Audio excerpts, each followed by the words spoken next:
Welcome to week 3 of my DIY closet series where I show you how I designed it and laid it all out.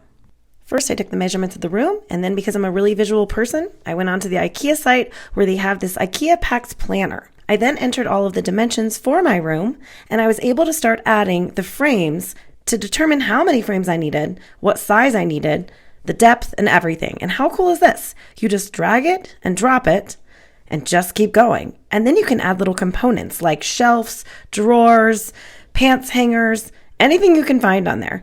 And like I said, I'm a super visual person, so this helped me so much. And you can see the total, finalize it, order it, and literally go pick it up. That's what I did. After that, it was time to get to work. So I used blue painter's tape to lay out the entire thing using the correct measurements for every single frame and my IKEA dresser that I was planning to reuse in this space.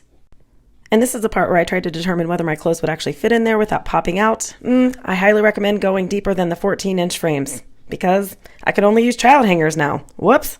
Stay tuned for part 2 of week 3 where I installed flooring for the first time in my life. There are sure to be plenty of oopsies there.